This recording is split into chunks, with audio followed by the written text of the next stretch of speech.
Discuss करते हैं next important theorem. ये ऑलरेडी पीयू में 2010 में, 2015 में, 2018 और 20 में कम से कम 3 से 4 बार ये रिपीट हो चुकी है। तो स्टेटमेंट देखते हैं इसकी।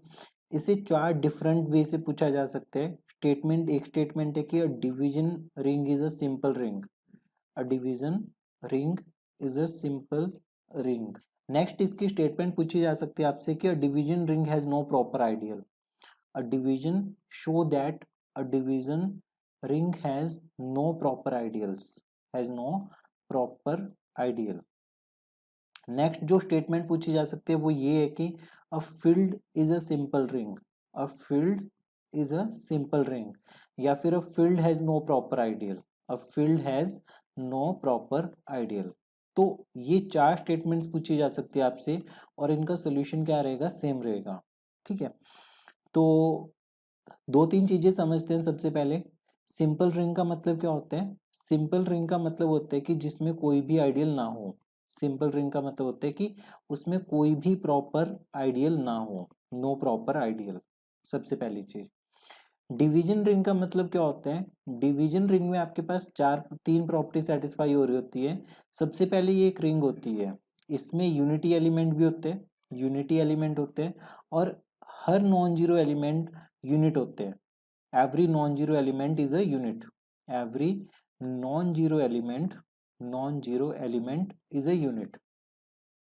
अब डिवीजन और फील्ड के बीच में क्या डिफरेंस होता है। फील्ड एक एक्स्ट्रा कंडीशन सेटिस्फाई करेगा, that is it will be commutative ring.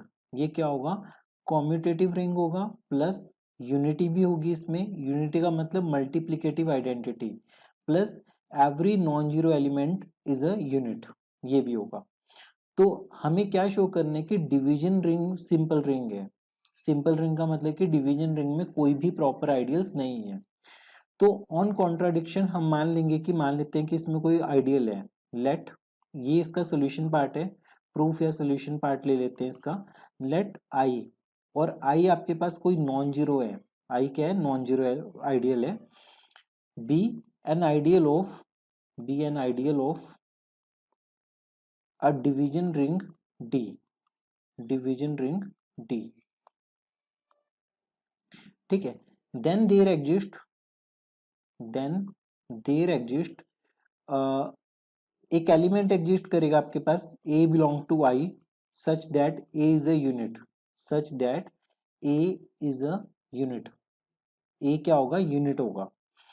तो कंसीडर करते हैं, ये आपके पास डी था, ये आपके पास आई है। ठीक है, ये आई है, आई में एक एलिमेंट है ए।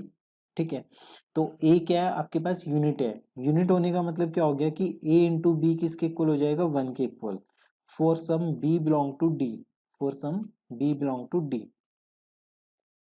अब हमारे पास क्या है कि ए बिलोंग कर रहे हैं आई से और बी बिलोंग कर रहे हैं डी से। ठीक है, आइडियल की प्रॉपर्टी यही होती है ना। उस केस में आपके पास ए बी किससे बिलोंग कर जाएगा, ए बी बिलोंग कर जाएगा आइडियल आई से। मतलब आइडियल में क्या होता है, एक एलिमेंट आइडियल का और एक एलिमेंट आपके पास रिंग का। तो मान लेते हैं कि इसका ये एलिमेंट बी है, तो ए इंटू बी किससे बिलोंग करेगा, आपके पास आई में आएगा। और ए इंटू बी किसके इक्वल है, 1 के इक्वल है, 1 बिलोंग करेगा आई से।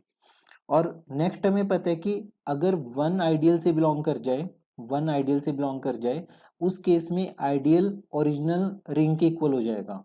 तो I will be equal to R. तो यहाँ पे क्या होगा कि आई इक्वल टू डी हो जाएगा। क्यों, क्योंकि 1 बिलोंग कर गया, because 1 belong to I, therefore I equal to D. तो इसका मतलब जो हमने एक प्रॉपर आइडियल कंसिडर किया था वो प्रॉपर आइडियल नहीं है, वो एग्जैक्टली डी के इक्वल आ गया। तो इसका मतलब क्या हुआ आपके पास कि hence D is a simple ring, D is a simple ring. D क्या है आपके पास, एक सिंपल रिंग है। तो इसमें इसको एक और तरीके से कह सकते हैं कि D has no proper ideals, D has no proper ideals. Next, जब आप फील्ड करोगे तो डी की जगह पे, डिवीजन रिंग डी की जगह पे आपको सिर्फ एक वर्ड लिखना है, फील्ड एफ। तो पूरा प्रूफ बिल्कुल सेम पैरेलल चलेगा, बस इसकी जगह पे फील्ड एफ लिखना है।